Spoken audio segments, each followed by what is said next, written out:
ڈاکٹروں نے کہہ دیا، لیبارٹری والوں نے کہہ دیا ایزوسپرمیا ہونے کے بعد امید کم ہو جاتی ہے۔ اللہ تعالیٰ نے کوئی بیماری ایسی پیدا ہی نہیں کی جس کا علاج نہ ہو، یہ میڈیکل کہتی ہے، اسلام تو نہیں کہتا۔ آپ اسلام کی تعلیمات کے مطابق عمل کریں، شفا دینے والی میرے اللہ تعالیٰ کی ذات ہے۔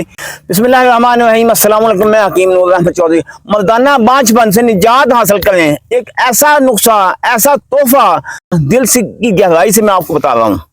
یہ نسخہ کوئی نہیں بتائے گا، کیونکہ ہر بندہ یہ سوچتا ہے کہ یار اگر نسخہ ہی آپ کو بتا دیا تو پھر اس کا نظام کیسے چلے گا، وہ معاشی معاملات کی وجہ سے پریشان بھی ہو سکتا ہے، مگر رزق دینے والا میرے اللہ تعالیٰ کی ذات ہے۔ آپ یہ نسخہ نوٹ فرما لیں۔ جو لوگ مردانہ بانجھ پن کی وجہ سے پریشان ہیں، بہت سارے نسخے، بہت سارے علاج استعمال کر چکے ہیں، فائدہ نہیں ہو رہا، یقین جانیں ایک ایسا طریقہ آپ کو بتانے جا رہا ہوں۔ یہ آپ دیکھ سکتے ہیں، موسم بہار ہے، پیپل کے پتے نکل رہے ہیں، یہ دیکھیں پیپل کا پتا نرم کونپلیں، یہ دیکھیے بالکل نرم کونپلیں۔ اگر آپ کو نرم کونپلیں ملتی ہیں وہ بھی ٹھیک ہے، اگر آپ کو نرم کونپلیں نہیں ملتی، بعض پیپل ایسے ہوتے ہیں ان کی داڑھی نکلی ہوتی ہے، داڑھی والے پیپل بہت زیادہ کم ہوتے ہیں، یہ کونپلیں تو آپ کو ہر جگہ سے، ہر پیپل سے آپ کو مل جائیں گی، بآسانی سے مل جائیں گی۔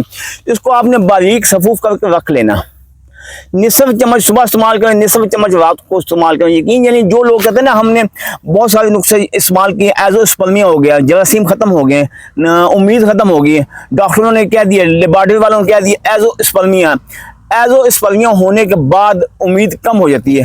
اللہ تعالیٰ نے کوئی بیماری ایسی پیدا ہی نہیں کی جس کا علاج نہ ہو، یہ میڈیکل کہتی ہے، اسلام تو نہیں کہتا۔ آپ اسلام کی تعلیمات کے مطابق عمل کریں، شفا دینے والی میرے اللہ تعالیٰ کی ذات ہے۔ اس نسخے کو استعمال کریں زندگی میں، تو 1 مہینہ، 1.5 مہینہ، 2 مہینے استعمال کر لیں یار، اس کا کوئی خرچ نہیں ہے، آسانی کے ساتھ آپ کو مفت میں مل جائے گا۔ ایک بات کا خیال آپ نے کرنا، جس دن یہ نسخہ استعمال کرنا، بیوی کے معاملات سے احتیاط کرنی ہے۔ اگر معدے میں گیس ہے، قبض ہے، تذابیت ہے، کسی بھی قریبی میڈیکل سٹور سے، پنسال کی دکان سے، حکیم کی دکان سے پھکی معدے کے لازماً استعمال کریں۔ اس پھکی کو اگر آپ استعمال کریں تو معدے کے متعلقہ نقائص ختم ہو جائیں گے۔ پھر اس کے استعمال کرنے سے جتنی بھی آپ کی منی پتلی ہے، جراثیم نہیں ہے، پسل بہت زیادہ ہے، ایک ہی کورس کے استعمال کرنے سے ختم ہو جائے گی۔ دعاؤں میں یاد رکھیے، اللہ تعالیٰ آپ کو اپنی حفظ و امان میں رکھے۔ اللہ حافظ۔